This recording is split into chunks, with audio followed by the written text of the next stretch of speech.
Olá, sou Gustavo, professor do IFNMG, e hoje nós vamos estudar a aula 2 sobre funções. O objetivo da aula é definir função objetiva, função composta e função inversa. Definição: uma função A de A em B, ela é dita injetiva ou injetora se elementos diferentes do domínio são associados por F a elementos diferentes no contradomínio. Isto é, se x e y são elementos do domínio A e eles são diferentes, então o f deles também é diferente, né? Nem sempre a gente sabe que isso acontece. Quando isso acontece, a função ela é dita injetiva. Então a função ela é dita sobrejetiva ou sobrejetora quando qualquer elemento y em B pode-se encontrar um elemento x em A, tal que o f de x é o elemento y que você escolheu. Ou seja, a imagem da função é igual ao contradomínio. Nós vimos na aula passada que a imagem é um subconjunto do contradomínio. Nem sempre vai ser igual. Caso for igual, a função ela é dita sobrejetiva. E a função ela é chamada de bijetiva ou bijetora quando ela é injetora e sobrejetora simultaneamente. Exemplo: vamos considerar essa função aqui. Então nós temos uma função f que associa os elementos de A aos elementos de B dessa maneira. Vocês estão vendo que essa função ela é injetiva porque quaisquer dois elementos que você considera no conjunto A, eles estão sendo associados a elementos diferentes no conjunto B. Por isso ela é injetiva. Por que ela não é sobrejetiva? Vocês estão vendo que o elemento 2 aqui, ele faz parte do contradomínio, mas ele não faz parte da imagem, pois não existe elemento de A que está sendo associado por F a ele. Então, por este motivo, essa função não é sobrejetiva. Próximo exemplo. Agora vamos considerar essa função aqui. Vocês estão vendo que essa função ela não é injetiva. Por que ela não é injetiva? Porque eu tenho elementos diferentes no domínio que estão sendo associados ao mesmo elemento no contradomínio, né? Então, por esse motivo, essa função não é injetiva, mas ela é sobrejetiva, né? Cada elemento que você considera, na verdade, todo elemento que você considera no conjunto B, sempre existe um elemento no conjunto A que está sendo associado a ele. Por exemplo, o 2. Aqui existe o 2 no domínio, de forma que o f de 2 é o 2 que você escolheu. O 1, aliás, o 0. Existe o 4 no domínio, de forma que a função f associa o 4 no 0. Portanto, o conjunto imagem é igual ao contradomínio. Isso significa que essa função ela é sobrejetiva. Próximo exemplo. Vocês estão vendo que essa função ela não é nem injetiva nem sobrejetiva, né? Ela não é injetiva porque nós temos o 2 e o 4 do domínio que estão sendo associados ao mesmo elemento do contradomínio. E ela não é sobrejetiva porque, por exemplo, eu tenho o -1 aqui no contradomínio que não pertence ao conjunto imagem. Vocês estão vendo que nesse caso o conjunto imagem é formado somente pelos elementos 0, 2 e 5. Próximo exemplo. Agora, nesse caso, essa função f ela vai ser sobrejetiva, injetiva, e por isso que nós falamos que ela é uma bijeção, né? Então, função bijetora ou bijetiva é uma função que ela é injetiva e sobrejetiva simultaneamente. Próximo exemplo. Verifique se as funções abaixo são bijetivas. Agora nós vamos estudar as funções dadas por fórmulas matemáticas, né? É claro que nós devemos prestar atenção no domínio e no contradomínio, porque pode ser que esses dois elementos façam com que a função seja bijetiva ou façam que a função deixe de ser bijetiva. Nesse caso, essa função não é injetiva, porque eu tenho elementos diferentes aqui que estão sendo associados ao mesmo elemento aqui. Por exemplo, o menos 2. Nós sabemos que o menos 2 é diferente do 2, mas de acordo com essa função, o f do 2 é 3 e o f do menos 2 também é 3. Né? Então, por esse motivo, essa função não é injetiva. Né? Tem dois elementos diferentes aqui que estão sendo associados ao mesmo elemento. Ela também não é sobrejetiva, porque tem elemento aqui no contradomínio que não pertence à imagem, ou seja, existe elemento aqui de forma que não existe x, de forma que o f de x é o elemento escolhido. No caso aqui, por exemplo, menos 3. Menos 3 é um número real, mas não existe x, de forma que o f de x é igual a menos 3. Vocês estão vendo que para o f de x ser igual a menos 3, eu teria que igualar essa função a menos 3. O menos 1 passa para o outro lado mais 1. Então, teríamos x² igual a menos 2. E qual é o número que ao quadrado é menos 2? Não existe número real. Né? Então, por esse motivo, essa função não é sobrejetiva. Letra B. Agora nós temos a função g de R em R, de forma que g de x é igual a 2x mais 3.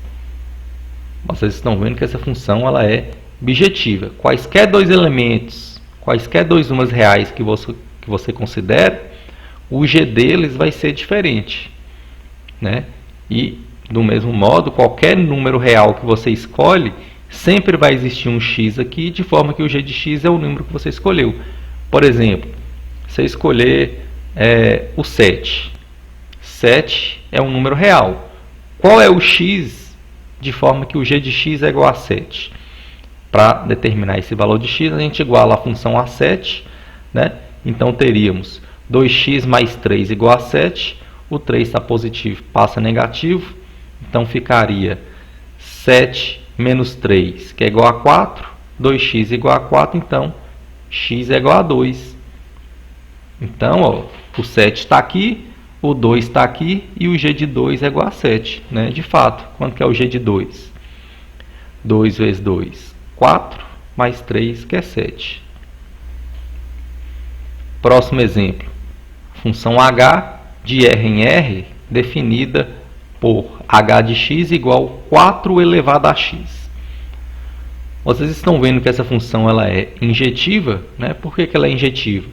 Quaisquer dois números reais diferentes que eu considero, se eles são diferentes, 4 elevado a esses números reais vão resultar em valores diferentes. Né? Então, por esse motivo, essa função ela é injetiva. Por que ela não é sobrejetiva? No caso, o menos 4 é um número real, mas não existe x, de forma que o h de x é menos 4. Né? Por exemplo, qual é o número real que 4 elevado a ele é menos 4? Nós sabemos que 4 elevado a qualquer número real é sempre positivo, então nunca que essa conta vai dar menos 4. Ou seja, tem elemento sobrando aqui. Né? Então, tem elemento no contradomínio que não pertence à imagem. Por esse motivo, essa função não é sobrejetiva. Item D, agora nós temos a função i, cujo domínio é o conjunto dos números reais, e o contradomínio é o conjunto dos números reais positivos, incluindo o zero. E a função i é definida do seguinte modo: i de x igual a x². Essa função ela não é injetiva. Por que ela não é injetiva? Porque nós sabemos que o e, no caso aqui, em vez do f é o i. Né? Então, nós sabemos que o i de menos 1 é igual a i do 1, porque i de menos 1 é menos 1 ao quadrado, que é 1. Né? Então, nós temos elementos diferentes aqui, cujas imagens são iguais. E por esse motivo essa função não é injetiva. Por outro lado, ela é sobrejetiva, né? Vocês estão vendo que o contradomínio aqui, ó, influencia no fato dela ser sobrejetiva. Porque no caso, para fazer a análise se ela é sobrejetiva, eu vou estar considerando que somente os números reais positivos, incluindo o zero, né? Então, qualquer número real positivo, incluindo o zero, sempre existe um x, tal que o i de x é um número que eu escolhi. Por exemplo, você pode pensar em qualquer número real positivo, incluindo o zero. Por exemplo, 11. Qual é o valor de x que o i de x é 11? Né? Então, para o i de x ser igual a 11, eu tenho que x quadrado tem que ser igual a 11. Então, potência passa como raiz, basta considerar o x como raiz de 11. Né? Então, o i do raiz de 11 é igual a 11. Observe que se considerarmos essa função i de R+ em R+, a função passaria a ser bijetiva, ou seja, ela já era sobrejetiva, né? No caso, se em vez de considerar o domínio todo o conjunto dos reais, considerar o conjunto dos reais positivos, incluindo zero, ela seria uma função injetiva, né? Porque nesse caso eu não poderia considerar número negativo, né? E por esse motivo ela seria uma bijeção. Definição: dadas as funções f de a em b e função g de b em c, denominamos função composta de g e f a função que eu vou falar aqui, gof, que vai de a em c, definida, né?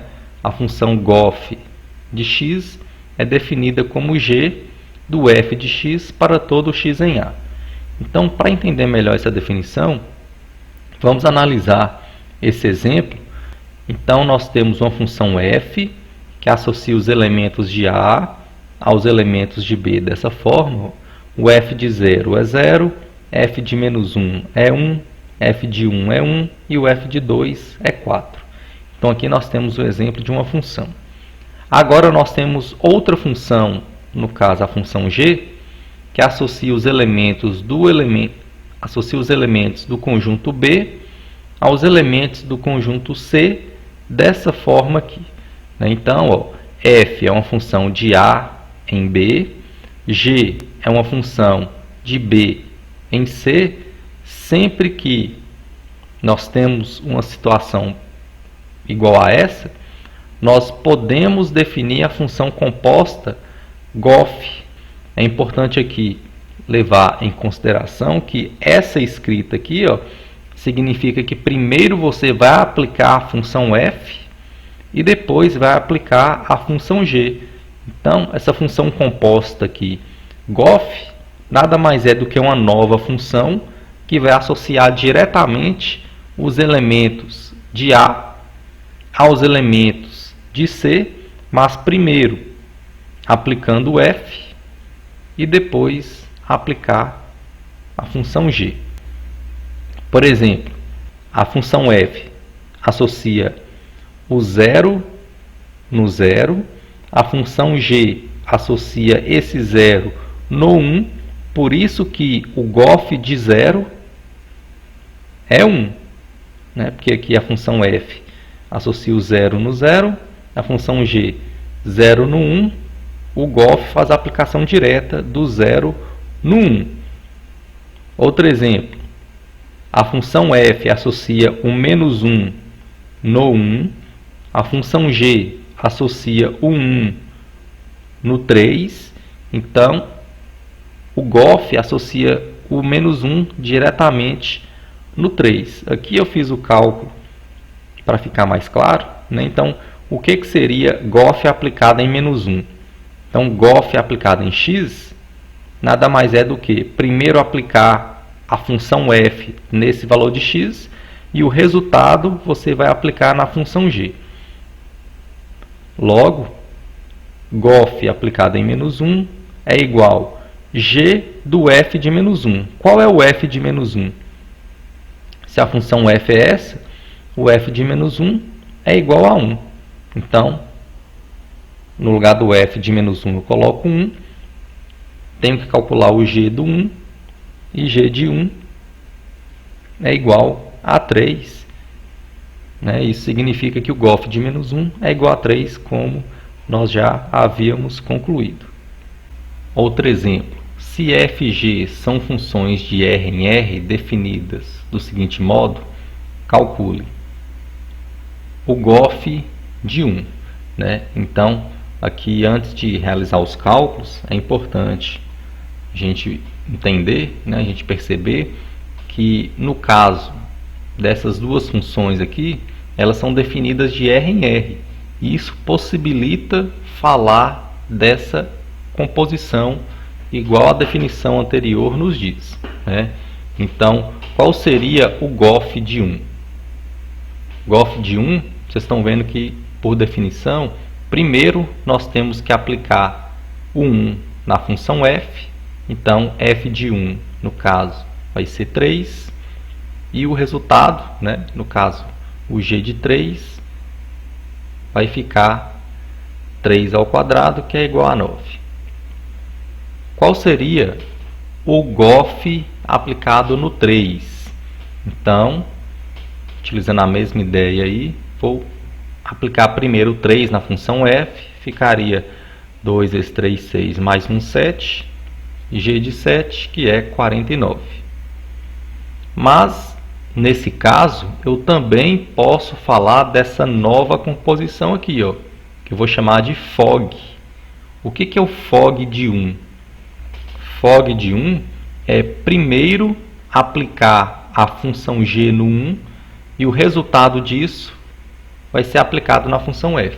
Então, primeiro nós temos que calcular o g de 1. G de 1 é 1 ao quadrado, que é 1. Portanto, o f de 1 é 3. Logo, o FOG de 1 é igual a 3.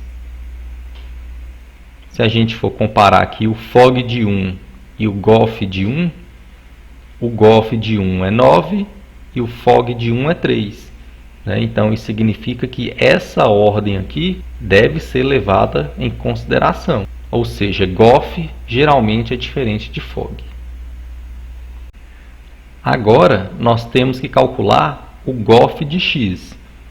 Então, vocês estão vendo que no item A e no item B, nós calculamos valores específicos para x.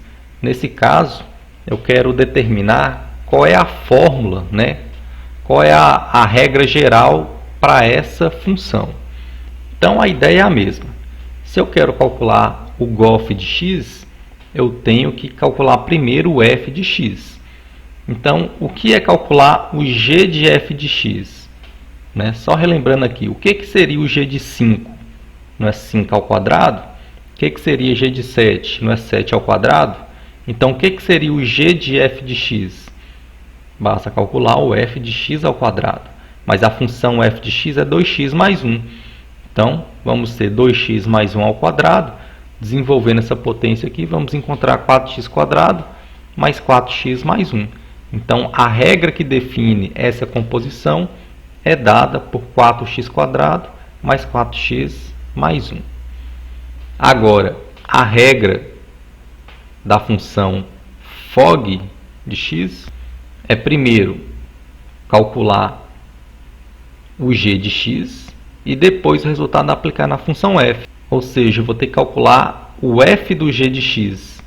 Então, f de g de x é no lugar do x aqui, eu substituir a função g de x. Então, vai ficar 2 que multiplica g de x mais 1, mas a função g de x é x². Portanto, nós vamos ter 2x² mais 1. E também eu posso fazer, nesse caso, a composição da função f por ela mesma, que eu vou chamar aqui de FOF. O que seria o FOF de 1? Primeiro, aplicar a função f no 1.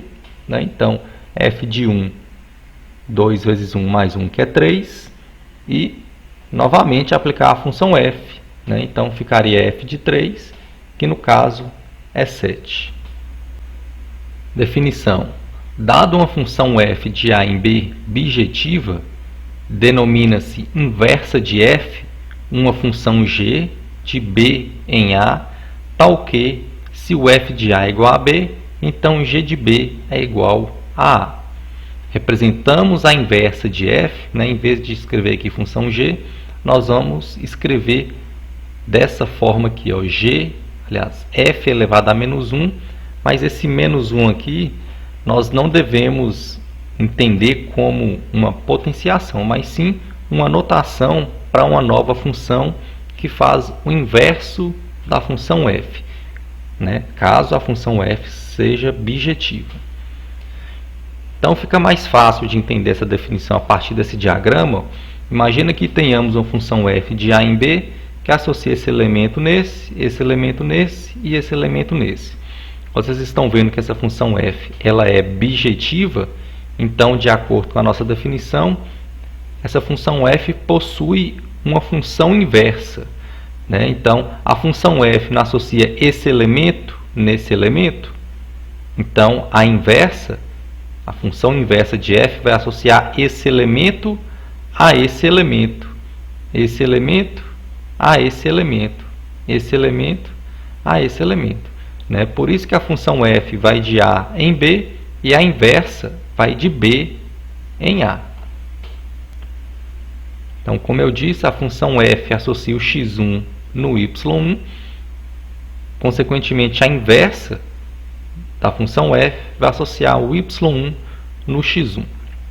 Observe que essa composição aplicada em x resulta no próprio x e o mesmo acontece com essa, né? Então, por exemplo, nesse primeiro caso, como é que eu iria calcular essa composição aqui aplicada no x? Então, primeiro eu calculo o f de x, ó. Então, suponha que esse x seja esse x1 aqui. Então, f de x1 é o y1 e o que seria a inversa aplicada no y1? O próprio x1, né? Então, essa composição aqui, ó, a gente está associando o x1 no y1 e a inversa faz o inverso, né? Associa o y1 no x1. O mesmo ocorre com essa segunda composição, né? Por exemplo, se no lugar desse x a gente coloca o y1, o que seria o f a menos 1 de y1? Seria o x1, né? E o que seria o f de x1? O próprio y1. Exemplo. Determine a função inversa das bijeções abaixo. Então, vocês estão vendo que eu já estou afirmando que a função é uma bijeção, ou seja, ela é injetora e sobrejetora, né? Então, como é que a gente calcula a função inversa?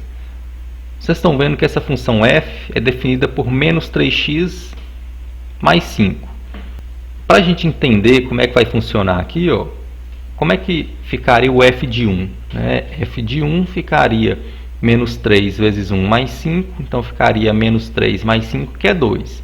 Então, f de 1 é igual a 2. O que a gente tem que fazer é determinar uma função que faz o inverso, que associa o 2 ao 1. Então, qual é o procedimento que a gente vai seguir?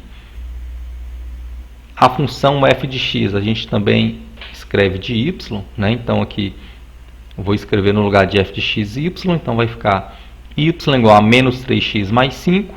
Agora, para achar a função inversa, no lugar de y eu coloco x, no lugar de x eu coloco y, né? Então vai ficar x igual a menos 3y mais 5. Agora a ideia é tentar isolar esse valor de y. Então o que eu posso fazer aqui é passar o 5 para o outro lado negativo, depois o menos 3 vai estar multiplicando, passo dividindo, chego nessa expressão, né? Então consegui isolar o valor de y, isso significa que a função inversa de f é dada desse modo. Então, vocês estão lembrando aí que nós fizemos um caso particular aqui, inicialmente, calculando o f de 1. Né? Nós vimos que o f de 1 é igual a 2. A inversa tem que associar o 2 ao 1. Vamos ver se acontece isso aqui. O que seria a função inversa aplicada no 2? Ficaria menos 2 mais 5 dividido por 3. Menos 2 mais 5 é 3, dividido por 3 é 1. Então, de fato, essa conta aqui deu certo.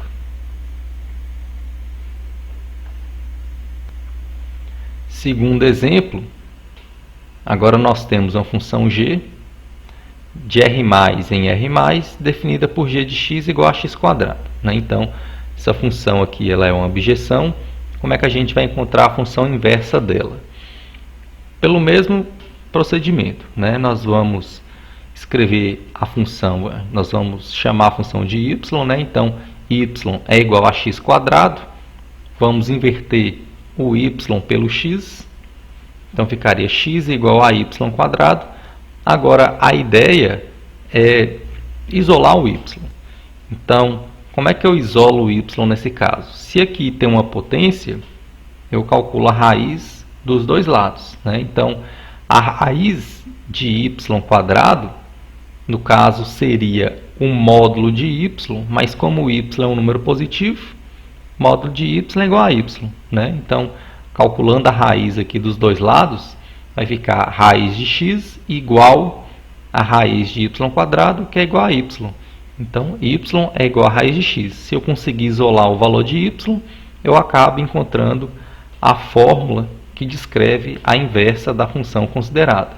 Né? Lembrando que aqui é a função g. Né? Então, aqui eu teria que escrever a função g. Uma última observação. As representações gráficas da função f e sua inversa são simétricas em relação à reta x igual a y. Por exemplo, se uma determinada função possui essa representação gráfica, então a representação gráfica da inversa seria dessa forma. E o que significa falar que esses dois gráficos são simétricos em relação à reta x igual a y? Por exemplo, a função f passa nesse ponto, que tem essa distância da reta x igual a y. Então, onde a inversa vai passar?